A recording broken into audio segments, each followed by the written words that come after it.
Aos amados irmãos em Cristo Jesus, a paz seja com todos. Mas, mais uma vez aqui com os irmãos, é um prazer muito grande a gente estar mesmo distante, mas compartilhando da palavra do Senhor.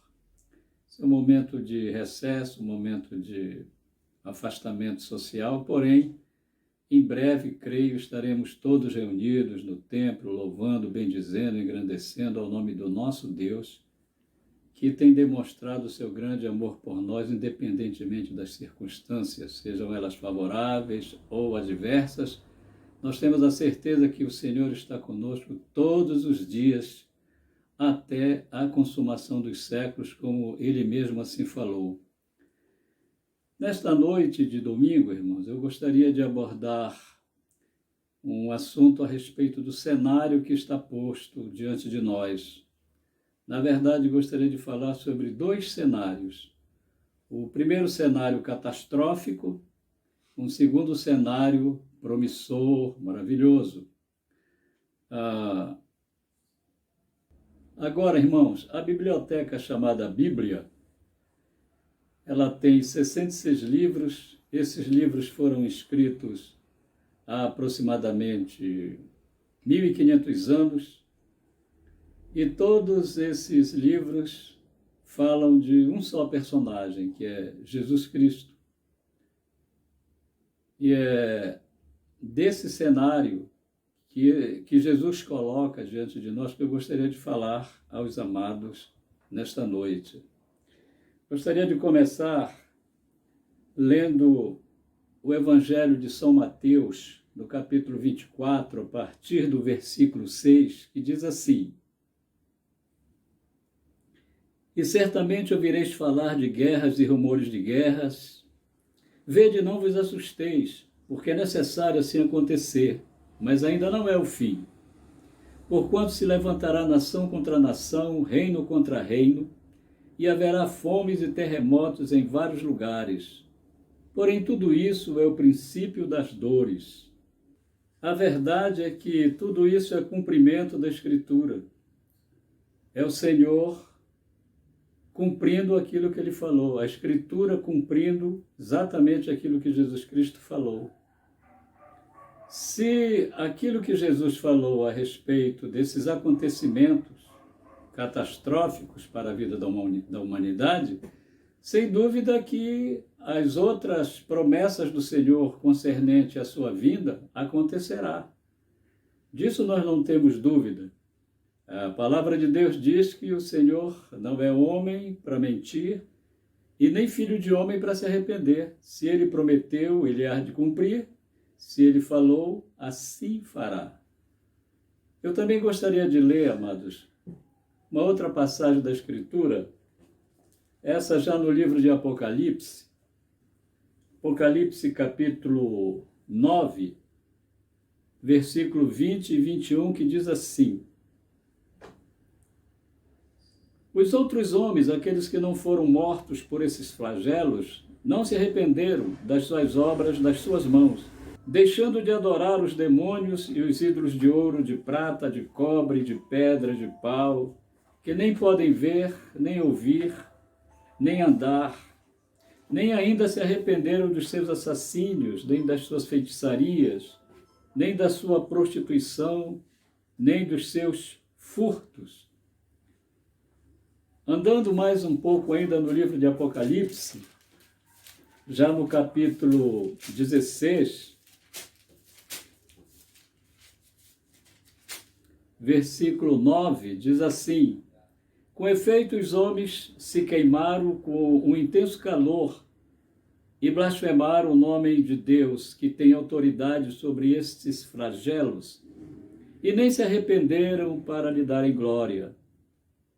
E blasfemaram o Deus do céu por causa das angústias e das úlceras que sofriam, e não se arrependeram de suas obras. O versículo 21. Também desabou do céu sobre os homens grande saraivada, com pedras que pesavam cerca de 1 talento. E por causa do flagelo da chuva de pedras, os homens blasfemaram de Deus porquanto o seu flagelo era sobremodo grande. O que nós observamos nesses textos é que, em meio a esse julgamento, o que Deus esperava desses homens que estavam sob julgamento? Arrependimento, que ele era um julgamento, era a justiça de Deus, por conta do que a humanidade tinha feito de errado, não guardado os mandamentos do Senhor, desobedecendo, desrespeitando a lei de Deus, a autoridade de Deus, e até ridicularizando Deus. Então, o que nós observamos é que dentro desses julgamentos que acontece, que serve também para um despertamento, Deus espera que haja arrependimento. Deus espera dos homens aquela reflexão, puxa, isso é um alerta de Deus, e se voltem para Ele, amados. A humanidade tem se comportado dessa maneira, diante das catástrofes, passa, depois volta a se fazer tudo de novo. Por exemplo, durante o dilúvio, aquele martírio todo, aquelas pessoas que pereceram sobre as águas do dilúvio, depois, nova geração fazendo de novo coisa errada, deixando a palavra de Deus de lado, desrespeitando os seus mandamentos e até ridicularizando Deus de novo. O julgamento sobre Sodoma e Gomorra não serviu para frear o avanço da iniquidade, ela é cada vez maior no mundo. 2 guerras mundiais, enfim, irmãos, são muitos os julgamentos que Deus, através dele, tenta chamar a atenção das pessoas e a nossa atenção, como nós como igreja também. Esse é um cenário que está posto, é um cenário catastrófico.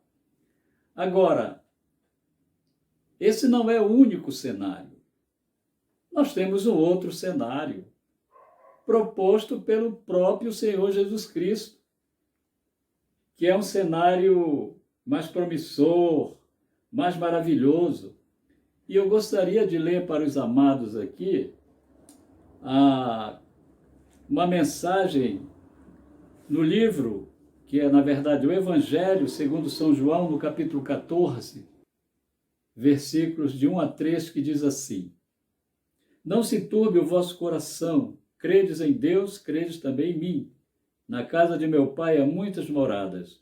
Se assim não fora, eu vou-lo teria dito, pois vou preparar-vos lugar. E quando eu for e vos preparar lugar, voltarei e vos receberei para mim mesmo, para que onde eu estou estejais vós também. Que maravilha! É uma promessa mostrada, preparada já no livro de Apocalipse. Desse livro, São João fala de uma promessa, onde o Senhor ia preparar um lugar especial para a sua igreja, para que onde ele estiver, esteja a sua igreja com ele também. No livro de Apocalipse, o mesmo João, já mostra essa cidade pronta, a Nova Jerusalém, a cidade celestial. Então esse já é um cenário diferente, irmãos. Mas ainda tem mais coisa maravilhosa dentro desse segundo cenário, que é o promissor. No livro de Isaías, no capítulo 11, no versículo de 1 em diante, diz assim, amados: Do tronco de Jessé sairá um rebento, e as suas raízes um renovo. Repousará sobre ele o Espírito do Senhor, o Espírito de sabedoria e de entendimento, o Espírito de conselho e de fortaleza, o Espírito de conhecimento e do temor do Senhor. Deleitar-se-á no temor do Senhor, não julgará segundo a vista dos seus olhos, nem repreenderá segundo o ouvir dos seus ouvidos, mas julgará com justiça os pobres e decidirá com equidade a favor dos mansos da terra. Ferirá a terra com a vara de sua boca, e com o sopro dos seus lábios matará o perverso. A justiça será o cinto dos seus lombos, e a fidelidade o cinto dos seus rins. O lobo habitará com o cordeiro e o leopardo se deitará junto ao cabrito. O bezerro, o leão novo e o animal cevado andarão juntos, e um pequenino os guiará. A vaca e a ursa pastarão juntas, e as suas crias juntas se deitarão. O leão comerá palha com o boi. A criança de peito brincará sobre a toca da áspide, e o já desmamado meterá a mão na cova do basilisco. Não se fará mal nem dano algum em todo o meu santo monte, porque a terra se encherá do conhecimento do Senhor, como as águas cobrem o mar. Aqui nós observamos, segundo a palavra do profeta Isaías, o que acontecerá no reinado de Jesus Cristo. Um reinado pacífico e próspero, como diz a Escritura Sagrada. Ainda, irmãos, mais um texto gostaria de ler para os irmãos no livro de Filipenses, no capítulo 3, versículo 19 e 20, que diz assim: Pois a nossa pátria está nos céus, de onde também aguardamos o Salvador, o Senhor Jesus Cristo, o qual transformará o nosso corpo de humilhação para ser igual ao corpo de sua glória, segundo a eficácia do poder que ele tem de até subordinar a si todas as coisas. Aqui o apóstolo São Paulo, ele mostra qual deve ser o foco da igreja, qual deve ser o nosso foco. Há uma pátria nos céus, preparada para aqueles que creem em Jesus Cristo. Este é um cenário melhor. Os dois cenários estão postos diante de nós, o catastrófico e o promissor. Quem não tem a esperança, ele fica aterrorizado com esses momentos, com esses julgamentos. Mas quem tem a esperança, foca nesse momento, nesse futuro promissor, que o Senhor prometeu para aqueles que o amam. O apóstolo Paulo, falando aos Coríntios, ele diz que o homem jamais pensou e nunca penetrou também no coração de cada ser humano aquilo que Deus tem preparado para aqueles que o amam. A pergunta neste momento de pandemia, de aflição, de angústia, é: nós amamos o Senhor? Porque tudo está preparado para aqueles que amam ao Senhor. Por enquanto, o cenário é esse cenário catastrófico. É um cenário de enlutamento, de angústia. E o papel da igreja é clamar ao Senhor. O Senhor diz que ele ouve o seu povo. Se esse povo, que se chama pelo meu nome, se humilhar e orar e jejuar, e buscar a minha face, e se arrepender dos seus pecados, eu ouvirei do céu. Essa promessa é de um Deus que não mente, irmãos. Então, nesse aspecto, nós temos que tomar as dores do mundo e levá-las a Cristo em oração, em humildade, em temor diante do Senhor. E focar na chegada do Senhor, na sua volta. Pedir ao Senhor que nos guarde, que nos livre do mal, que nos proteja, porque nós temos um papel importante na vida desse mundo, que é falar do grande amor do Senhor, mostrado através do sofrimento de Jesus na cruz do Calvário.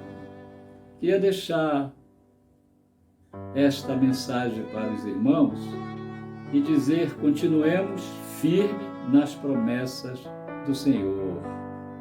Vamos orar ao nosso Deus neste momento. Senhor, graças te damos, Deus, por esta oportunidade que nós temos de estar ouvindo a Tua palavra. Os textos foram lidos. Que maravilha, Senhor. O cenário das catástrofes não é o único cenário. Nós temos esse cenário promissor, maravilhoso. E a diferença é que esse cenário catastrófico, ele é passageiro, enquanto que o cenário promissor, ele é eterno. ele não perecerá jamais. Rogamos a Ti, Senhor, em nome de Jesus, que tenhas misericórdia deste mundo, Senhor. Que tenha misericórdia dessas famílias enlutadas, Senhor. Que tenha misericórdia daqueles que estão internados já infectados pelo Covid-19, Senhor. Que tenhas misericórdia, Senhor, dos profissionais na área de saúde, que lutam diretamente, enfrentam a pandemia, Senhor, direto, convivendo com os infectados. Tem misericórdia deles. Tem misericórdia também, Senhor, dessas equipes de cientistas que estão se debruçando no sentido de encontrar uma vacina, um remédio que possa fazer frente a essa pandemia. Também te pedimos, Deus, pelas autoridades governamentais do mundo. Não é hora de fazer política partidária, Senhor. Não é hora, Senhor, de tirar proveitos econômicos. É hora de solidariedade. E por isso, por esta causa, nós dobramos o nosso joelho e oramos a Ti, ó Pai, em nome de Jesus. Que Deus abençoe a todos. Que a paz de Cristo continue no coração dos queridos e amados. Bom domingo. Deus abençoe. Não esqueça de aproveitar esse recesso para reunir a família, louvar a Deus e interceder, irmãos. Agradecer o Senhor pela sua bondade, pela sua paciência e rogar a Ele que seja benéfico para a sua igreja e para este mundo. É a nossa oração, sempre será essa. Em nome de Jesus Cristo. A paz seja com todos. Bom domingo!